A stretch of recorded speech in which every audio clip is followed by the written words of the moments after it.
नमस्कार। मैं हूं बाबा विजेंद्र। आप देख रहे हैं द डायलॉग। पूरा देश राम मंदिर प्राण प्रतिष्ठा की तैयारी में लग रहा है। देश में और कोई प्रश्न नहीं है। देश में लगता है कि अब कोई सवाल नहीं है। इस देश के पास एक ही कार्यक्रम है। वह कार्यक्रम है मंदिर की प्राण प्रतिष्ठा किस तरह से हो। तमाम तरह के सवाल मंदिर के इर्द गिर्द घूम रहे हैं। रूठने मनाने का खेल जारी है।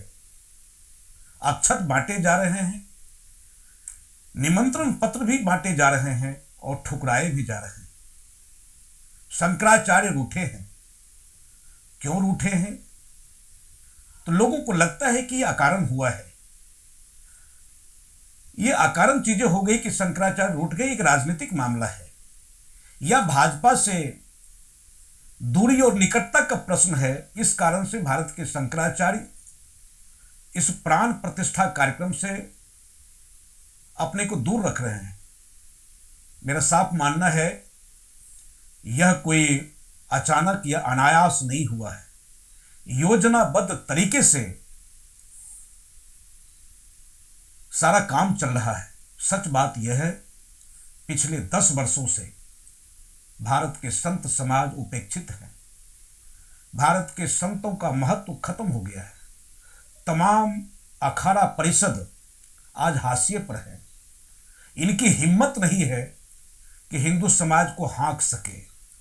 आज किसी भी संत की वह ताकत नहीं है वह हिंदू समाज को कॉल दे सके, सड़क पर उतार सके या कोई आंदोलन पैदा कर सके। उनकी बातें अनसुनी की जा रही है। आखिर कौन जिम्मेदार है?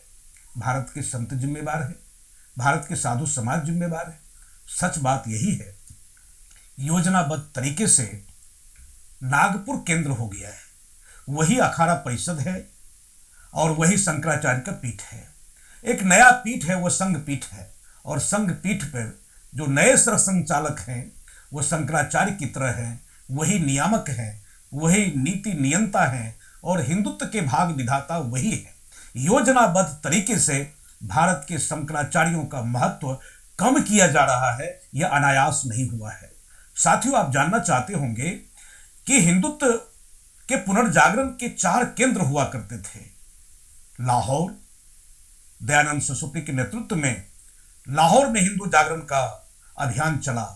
बंगाल के भी क्रांतिकारी संत हिंदुत्व के पुनर्जागरण के कार्यक्रम को आगाज दिया था। बंगाल। तीसरा केंद्र था बनारस, जो मदन मोहन मालवीय के नेतृत्व में बनारस हिंदुत्व का केंद्र था। और चौथा केंद्र नागपुर था।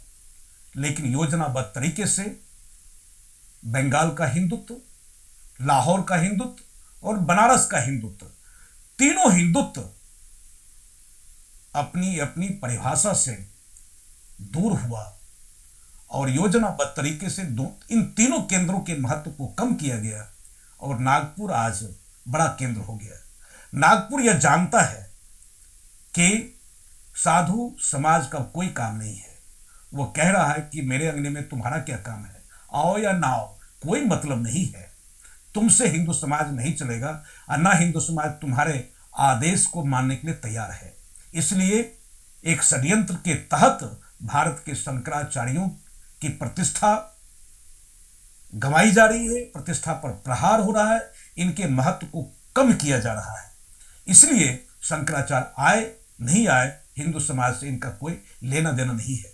कुल मिलाकर यह कह सकते हैं कि शंकराचार्य आज हाशिए पर है। हाशिए पर यूं नहीं है, हाशिए पर किए जा रहे हैं ताकि संघ हिंदुत्व का एकलौता ठेकेदार बना रहे, हिंदुत्व की दुकानदारी करते रहें और इवेंट ऑर्गेनाइज करके शायद मुझे लगता है कि राम और रावण के युद्ध में भी उतने लोग नहीं रहे होंगे जितने लोग कि आज गलियों में न्योता बांट रहे हैं और घर घर जाकर अक्षत बांट रहे हैं।